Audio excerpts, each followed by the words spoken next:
Tanah Papua kembali membuktikan kekuatannya. Perbedaan pendapat dan latar belakang sekali lagi tak mampu memecah belah persatuan mereka. Ke depan, tantangan bisa jadi lebih keras. Semua anak bangsa harus mendapat porsi yang sama. Hari ini dalam spesial talk show bersama Polda NTT dengan tema Mari Kita Jaga Papua Bersama. Di studio telah hadir Pak Dr. Marcel Robot, MSI, sebagai pengamat budaya dan media, dan Pak Dr. Marcel Neolaka, dari dosen FISIP Undana sebagai pengamat sosial. Selamat Pak datang di AFB Studio. Selamat pagi. Baik Pak, kita sudah 2 kali membicarakan tentang Papua. Karena memang Papua lagi seksi untuk dibicarakan. Baik, pagi ini saya ingin tahu lebih banyak lagi mengenai bagaimana Papua sekarang pasca kerusuhan kemarin, Pak. Pak Marcel mungkin sebagai pengamat media bisa memberikan satu potret terhadap situasi Papua pasca kerusuhan berdasarkan pemberitaan-pemberitaan yang beredar dalam beberapa pekan ini. Oke, baik sekali, terima kasih dan selamat pagi pemirsa.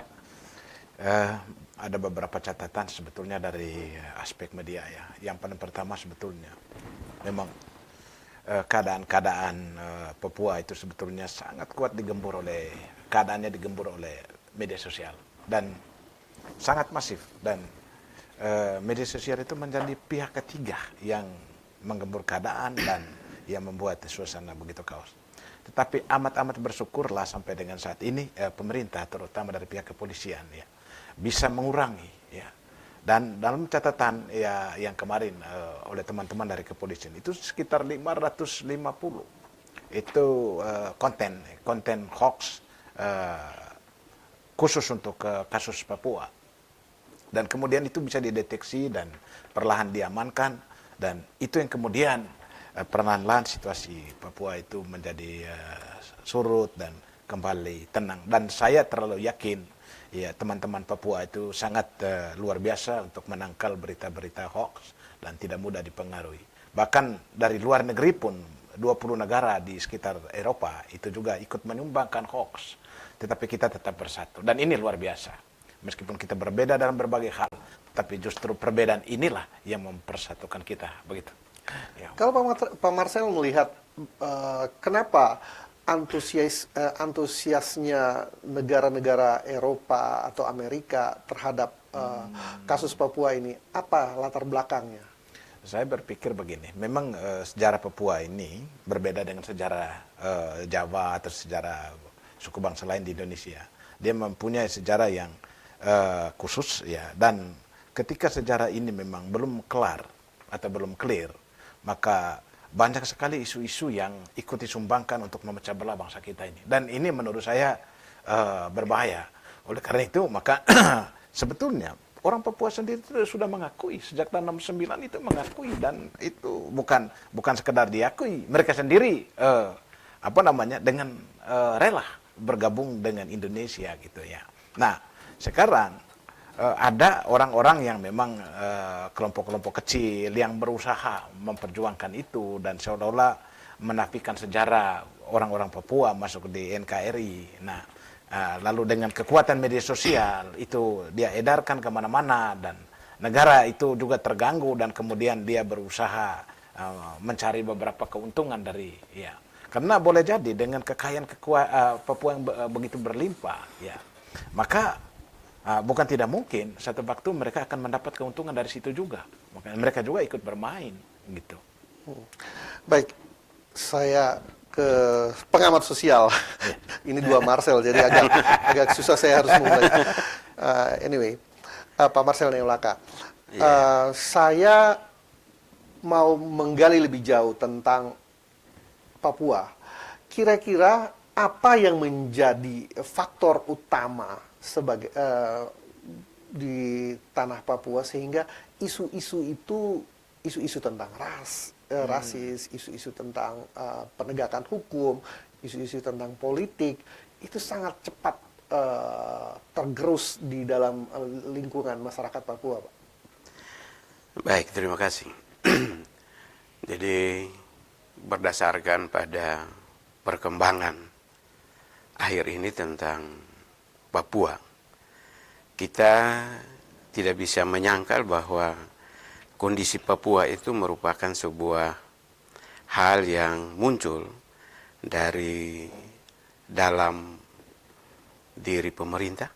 Kita harus akui itu bahwa pemerintah dalam beberapa waktu yang telah lalu itu perhatian terhadap masyarakat Papua itu kita harus akui bahwa masih kurang. Masyarakat Papua yang kita lihat memiliki daerah yang begitu luas dengan kekayaan alam yang besar begitu. Tetapi mereka merasa menjadi tamu di negeri sendiri. Menjadi tamu di negeri sendiri. Mereka melihat bahwa apa yang sebenarnya harus mereka peroleh itu tidak pernah mereka peroleh. Dari aspek pendidikan misalnya, kita bisa lihat bahwa tingkat pendidikan masyarakat Papua itu terendah. Kalau kita ikuti perkembangan data terakhir tentang indeks IKM ya, masyarakat itu tingkat pendidikan di Papua itu terendah. Belum lagi kita lihat dari aspek kemiskinan. Papua itu berdasarkan data statistik, dia juga terendah nomor 1. Ada 5 daerah, 5 provinsi yang termiskin itu. Papua, Papua Barat nomor 1, nomor 2, NTT nomor 3, begitu. Nah ini hal-hal yang sebenarnya kurang dilirik oleh pemerintah, sehingga mereka merasa bahwa, saya katakan tadi, mereka menganggap bahwa mereka itu tamu di rumah sendiri. Ini masalah sehingga sedikit saja ada permasalahan yang muncul, terus itu gembosi lagi oleh pihak-pihak yang tidak bertanggung jawab. Ini bisa saja terjadi hal-hal seperti yang kita lihat beberapa waktu kemarin. Ya, berarti sebenarnya ini kurangnya di mana, Pak? Kurangnya dari pemerintah Indonesia yang belum bisa memberikan jaminan kesejahteraan buat masyarakat Papua, atau karena memang ada situasi tertentu yang terjadi di sana, Pak? Tadi saya katakan ya bahwa salah satunya pemerintah belum secara optimal memberikan perhatian kepada masyarakat Papua.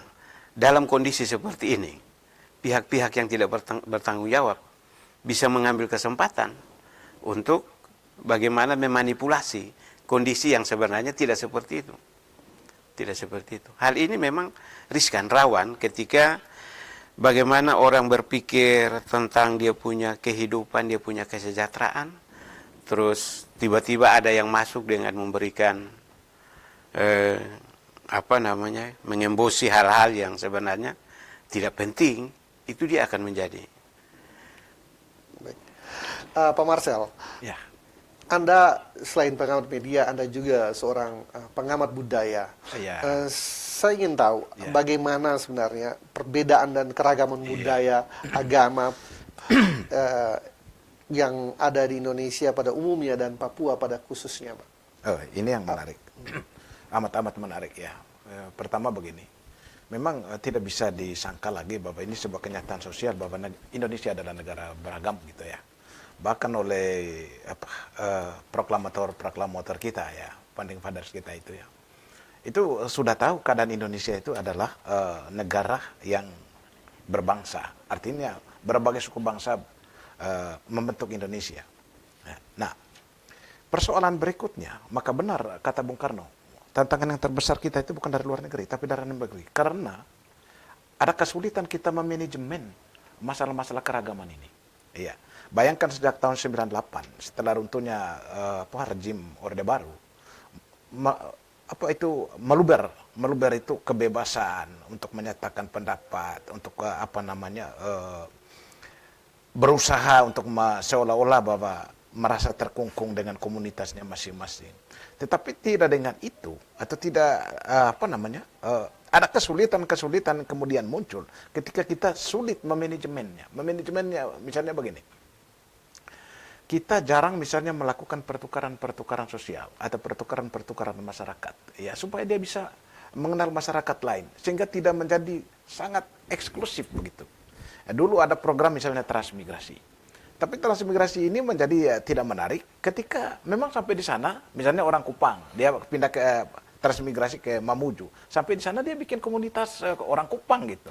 Bukan campur baur dengan suku bangsa lain. Tidak ada manfaatnya itu dari segi dari segi keragaman. Itu malah berbahaya gitu. Ya.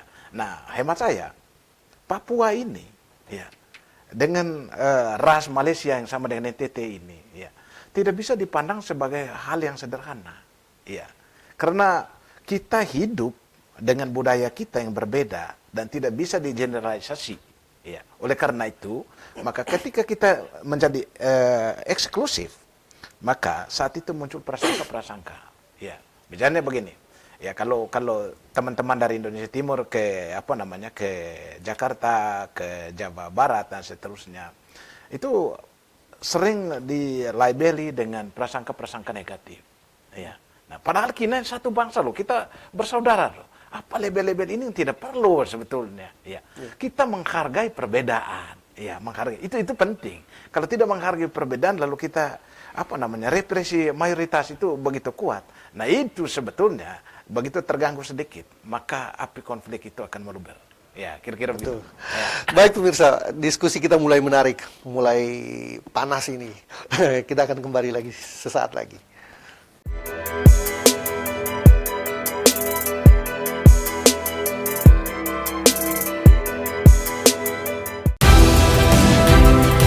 Menyajikan informasi terkini yang memperluas wawasan,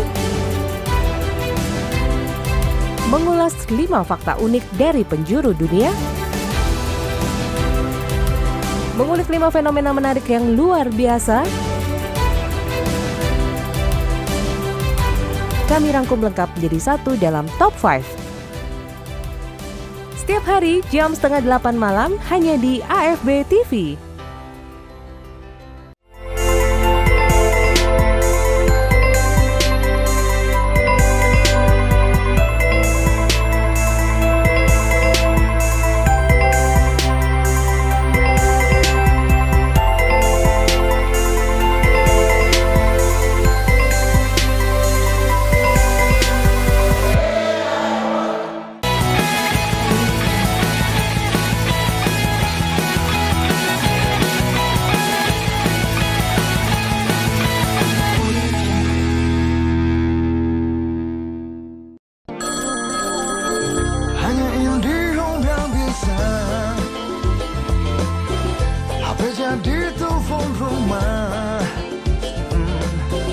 Nonton TV di pause, di rewind, di playback, internetan super cepat, jadikan rumahmu smart home yang hebat.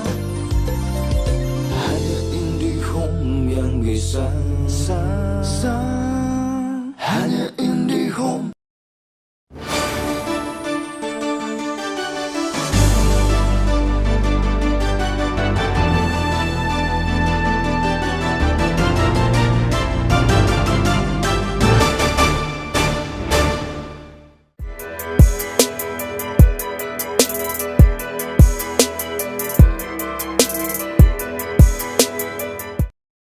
Pemirsa, kita kembali lagi di segmen kedua bersama dua narasumber saya, Pak Dr. Marcel Robot dan Pak Dr. Marcel Neolaka. Dua-duanya Marcel nih. Dua-duanya Marcel, jadi ya sedikit membingungkan, tapi tidak apa-apa. Dari tampangnya satu orang Timur, satu orang Flores. Baik pemirsa, Anda yang di rumah yang lagi menyaksikan acara ini, Anda dapat juga mengakses seluruh berita, informasi atau siaran kami melalui Play Store. Download dari handphone Anda di Play Store ketik AFB TV, download, dan Anda bisa menonton TV lewat handphone Anda. Baik, kita kembali lagi dengan dua narasumber kita yang ada bersama kami. Pak Marcel, belajar, ini Pak Marcel Neolaka, belajar dari peristiwa kemarin, apa semestinya yang dilakukan pemerintah agar rasisme seperti itu tidak terjadi lagi, Pak? Kita harus akui bahwa masyarakat Papua itu memiliki karakteristik tersendiri. Aspek budaya, aspek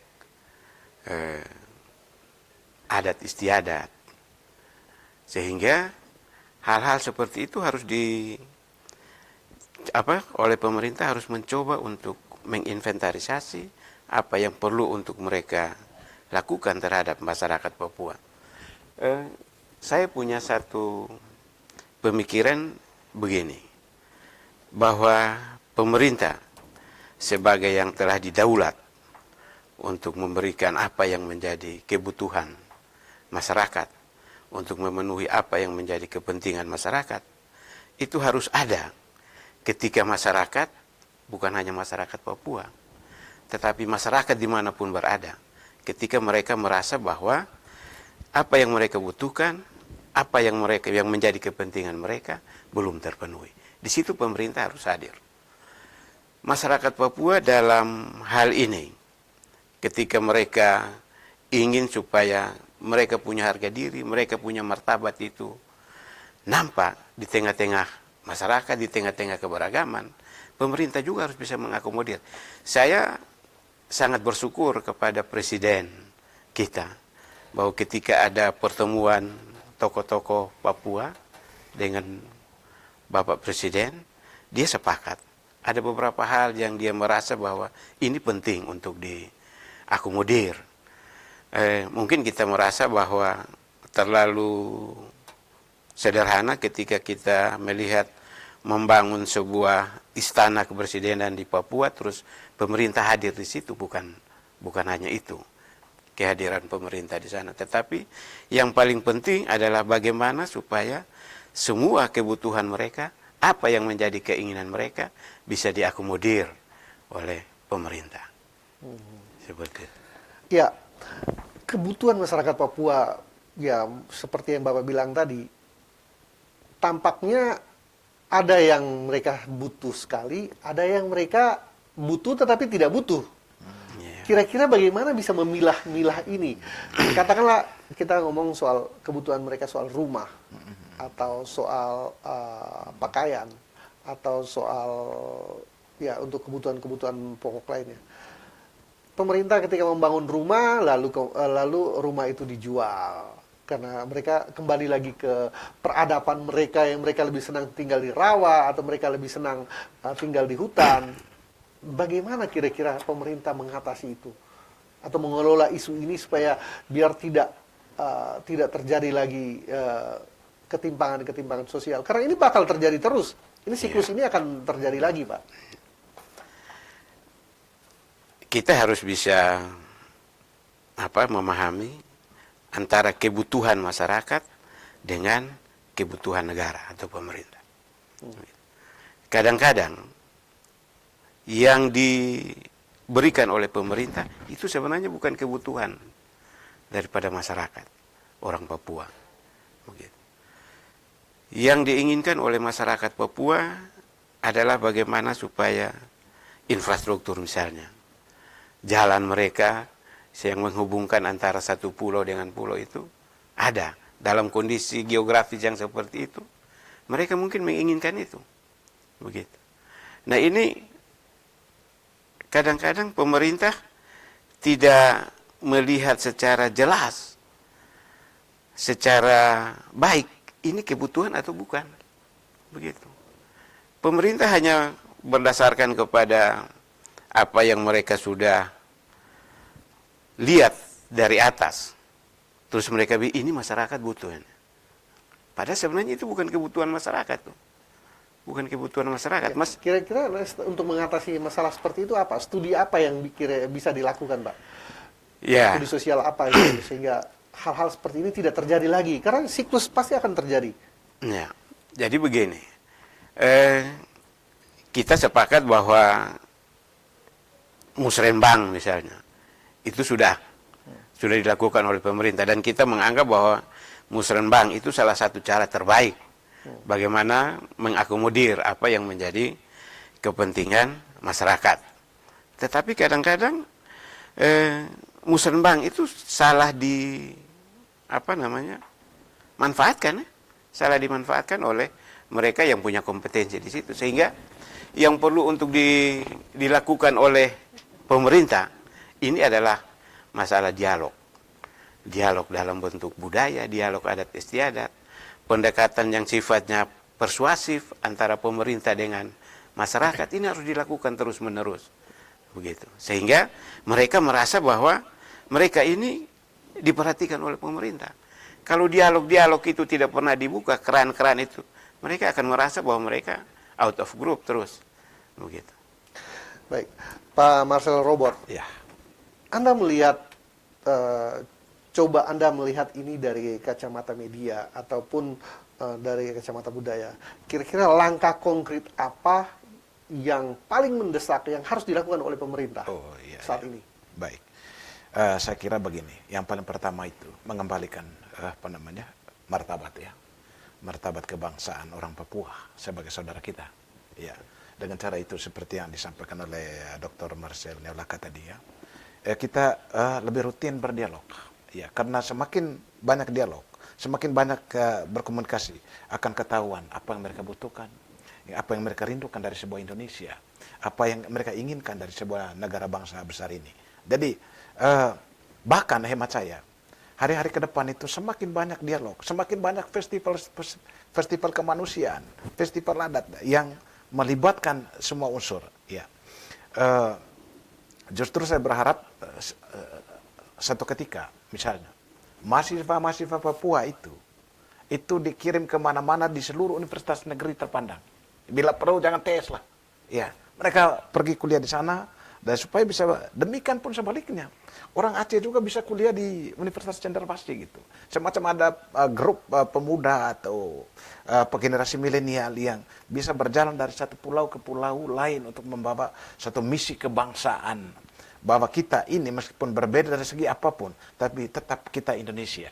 Kita ini harus menerima itu saudara yang rasanya sedara gitu. Ya, dan ini penting dialog antara pemerintah, masyarakat, bahkan tokoh-tokoh masyarakat. Jangan sampai ya nyeletuk mengeluarkan kata-kata yang kemudian mengandung rasis gitu. Dan ini berbahaya. Ini saudaramu, kenapa harus berbeda? Itu penting, berbeda penting. Tetapi yang lebih penting dari itu adalah bahwa kita itu harus hidup harmonis, gitu. Ya. Dialog seperti apa kira-kira yang ditawarkan? Ya. Yang paling pertama begini, kita membutuhkan satu dialog yang misinya bahwa kita ini adalah persaudaraan, ya persaudaraan. Dan itu pertama kali itu harus dilakukan oleh pemerintah dan tokoh-tokoh masyarakat. Kemudian yang lapis kedua adalah itu tokoh-tokoh masyarakat, kemudian pihak gereja, pihak LSM, ya dan pemerintah, pihak keamanan. Saya betul-betul sanjung kemarin ketika pihak kepolisian itu dia sudah mengambil inisiasi ya. Bagaimanapun dia melihat Irian sebagai masyarakat yang tidak bedanya dengan masyarakat Indonesia lainnya. Ya. Dan dia tidak terlibat di dalam misalnya represi mayoritas. Ya. Nah, menurut saya ini adalah langkah strategis dari pihak kepolisian. Menurut saya ini luar biasa. Jadi dia tidak melihat Irian ini sebagai suku bangsa yang memang terasing, ya. Tetapi ini adalah saudaranya. Ya. Dan karena itu maka mudah untuk meredam. Kalau tidak, ini menjadi persoalan bagi kita gitu. Ya, selama kita melihat Papua ini sebagai orang lain, dan demikian pun sebaliknya, Papua melihat Indonesia sebagai orang lain gitu. Ya. Padahal yang kita butuhkan kita ini adalah saudara yang harus diterima sebagai saudara gitu. Iya. Thanks to God bahwa 2 Kapolda itu semua dari NTT ya. Iya. Wah, itu luar biasa juga tuh. Ya, itu representatif ketimuran. Ketimuran, sebenarnya. benar. Itu yang saya pikir juga salah satu faktor yang membuat penanganan masalah begitu cepat adalah karena ya orang kita kan. Iya. Istilahnya di sana rakat. Iya, iya, iya. Begitu Iya, kira-kira iya, iya, situasi terakhir di Papua. Baik, saya ingin ke Pak Marcel Laka lagi. Tadi sempat disinggung soal pembangunan, tadi disinggung soal segala kebutuhan masyarakat. Saya pikir kembali lagi, apakah dengan jalan pembangunan Papua, dengan jalan kita membangun Papua, infrastruktur besar-besaran, jalan di mana-mana yang terhubung dari atas sampai bawah, dari utara sampai selatan, dari timur sampai barat, itu bisa menjamin bahwa Papua ke depan akan lebih baik, lebih aman. Karena kita tidak tahu apakah itu menjadi prioritas. Saya ingin pandangan seorang pengamat sosial. Memang pasti akan bertentangan, tapi saya ingin bagaimana pandangan Bapak sebagai pengamat sosial terhadap situasi ini. Baik. Pembangunan itu kan tidak hanya pembangunan fisik. Pembangunan sumber daya manusia itu sebenarnya menurut saya itu lebih penting. Itu lebih penting. Yang saya kemukakan tadi, pertama kan saya bilang bahwa tingkat IKM masyarakat Papua itu terendah. Dilihat dari aspek pendidikan, kesehatan, income per kapita, itu rendah. Ya kita bisa dengar bahwa di Papua itu ada begitu banyak uang yang beredar. Tetapi uang itu untuk siapa? Ini pertanyaannya. Uang ini untuk siapa? Jadi pembangunan sumber daya manusia itu penting. Pembangunan sumber daya manusia tidak sekedar memberikan kesempatan kepada mereka untuk bersekolah, melanjutkan pendidikan itu. Tetapi bagaimana mereka selalu dilibatkan dalam sebuah pertemuan-pertemuan yang menurut saya itu akan mengangkat harkat dan martabat mereka. Begitu. Melibatkan pihak gereja, melibatkan pihak adat, tokoh-tokoh adat, itu penting. Itu ada beberapa hal yang saya pikir kita harus memberikan apresiasi kepada orang Papua ketika masalah rusuh itu timbul. Kita bisa lihat saja bagaimana mereka di dalam klub, mereka itu kan senangnya olahraga ya. Di dalam klub-klub sepak bola itu kan mereka tetap ada itu. Mereka tetap berjuang untuk klub di mana mereka ada. Begitu. Artinya kan masih ada orang Papua yang sebenarnya bisa tidak dipengaruhi oleh isu-isu yang membuat mereka bisa terpecah belah. Saya pikir kita harus akui itu bahwa orang Papua juga merasa bagian dari masyarakat Indonesia. Itu banyak itu di klub-klub sepak bola di semua provinsi itu. Mereka ada di mana-mana itu. Ketika kasus kemarin kan mereka tidak ada apa-apa. Mereka terus berjuang, bermain untuk Madura, untuk Borneo, begitu, untuk DKI, begitu, untuk Arema Malang itu mereka ada di situ. Surabaya mereka tetap ada. Begitu. Baik, pemirsa kita akan kembali sesaat lagi.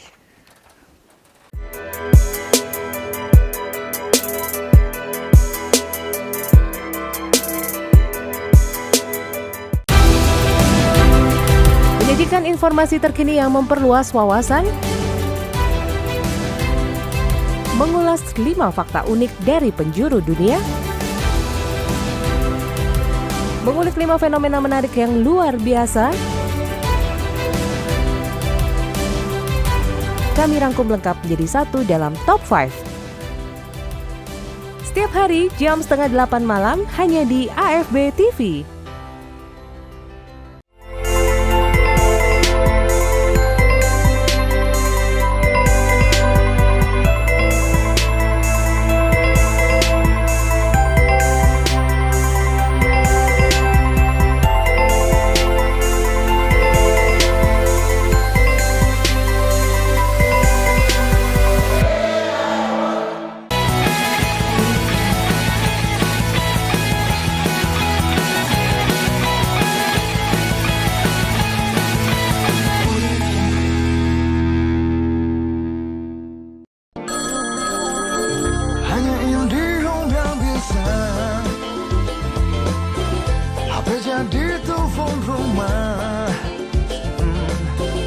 Nonton TV di pause, di rewind, di playback, internetan super cepat, jadikan rumahmu smart home yang hebat.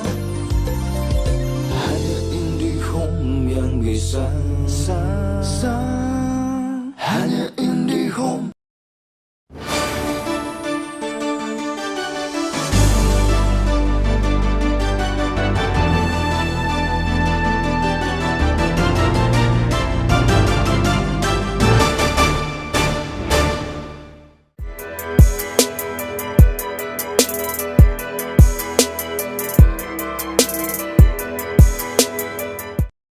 Pemirsa, kita kembali lagi bersama Pak Marcel Robot dan Pak Marcel Neolaka.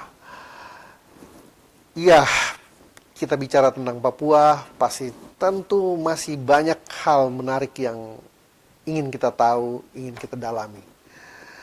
Pada kesempatan ini, saya ingin lebih jauh berbincang-bincang dengan Bapak berdua ini.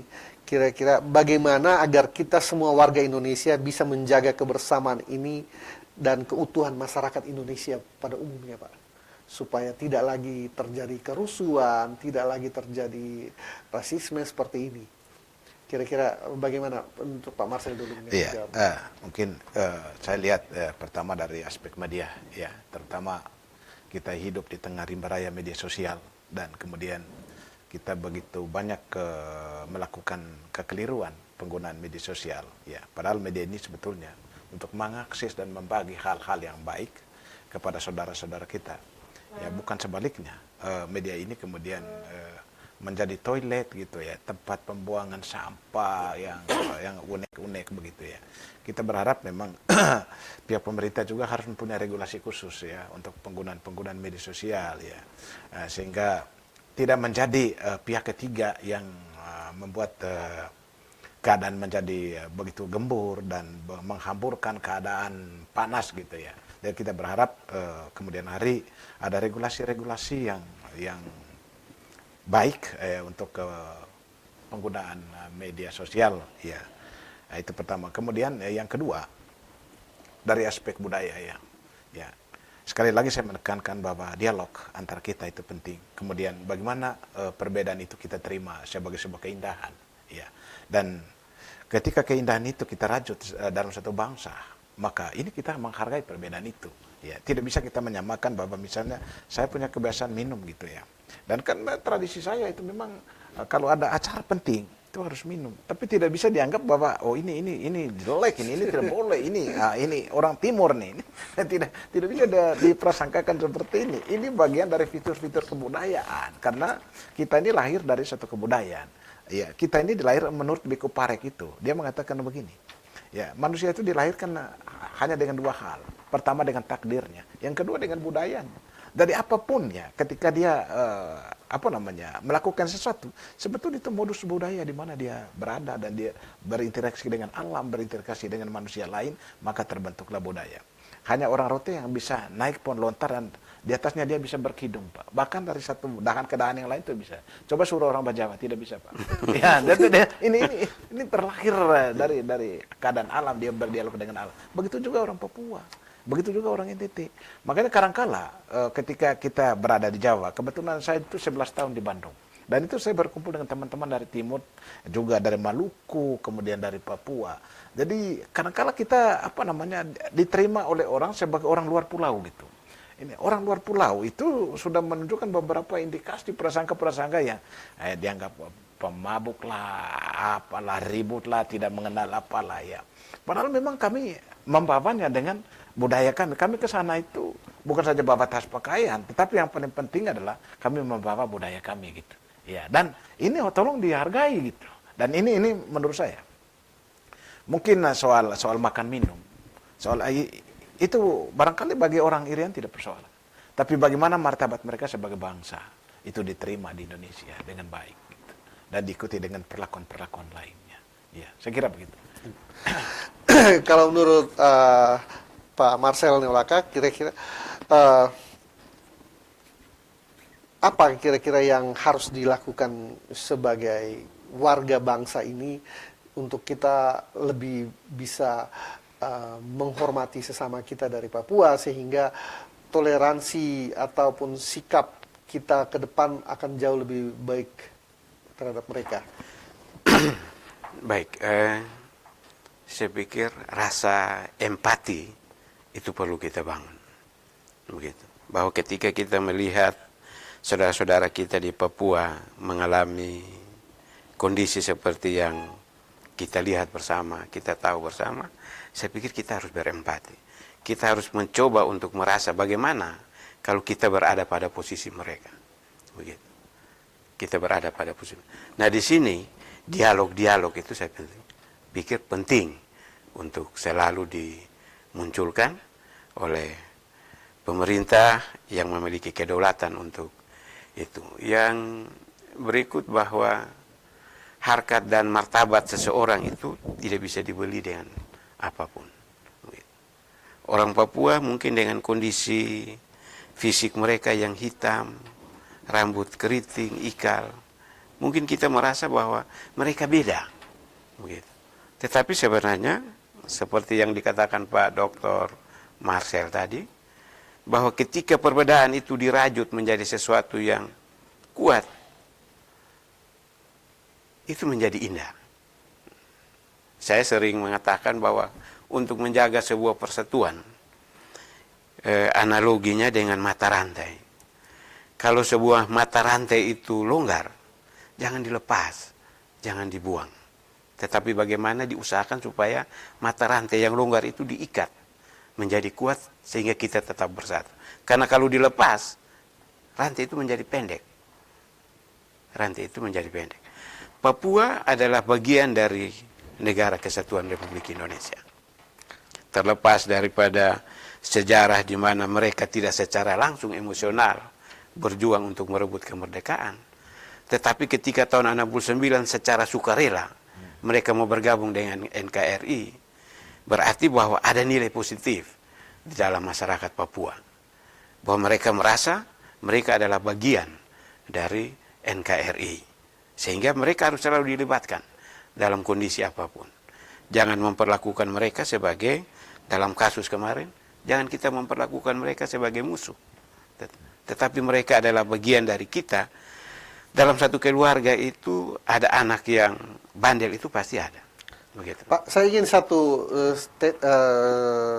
closing statement dari Bapak untuk program ini. Menurut saya bahwa Papua adalah bagian dari NKRI. Duta besar kita di PBB, dia sudah mengatakan itu, bahwa menolak secara tegas referendum. Karena Papua adalah bagian dari NKRI. Karena itu, kita sebagai anak bangsa, kita perlu untuk menjaga keintiman persaudaraan kita. Kita perlu untuk menjadikan teman-teman kita, saudara-saudara kita di Papua adalah bagian daripada keluarga besar NKRI. Baik.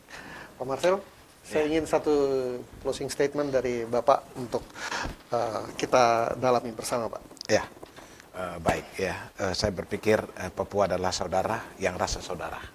Ya, jadi saudara kita ini ya sudah menjadi bagian terpenting dari Indonesia apapun. Ya. Yang kedua, bahwa apa yang terjadi kemarin itu adalah bagian dari gugatan-gugatan sosial untuk mengatakan seberapa jauh cinta antara kita sebagai anak bangsa, baik terhadap orang Papua maupun terhadap suku lainnya. Oleh karena itu kita berharap bahwa apapun yang kita jalankan sekarang, ya, terutama tokoh-tokoh masyarakat untuk mencoba ya menyampaikan pesan-pesan yang sejuk kepada siapapun, terutama yang berhubungan dengan perbedaan dan keragaman. Saya terlalu yakin bahwa kekuatan kita terletak pada keragaman. Keragaman adalah satu keindahan yang bertumbuh subur di halaman Indonesia. Baik, terima kasih Pak Marcel, Terima kasih.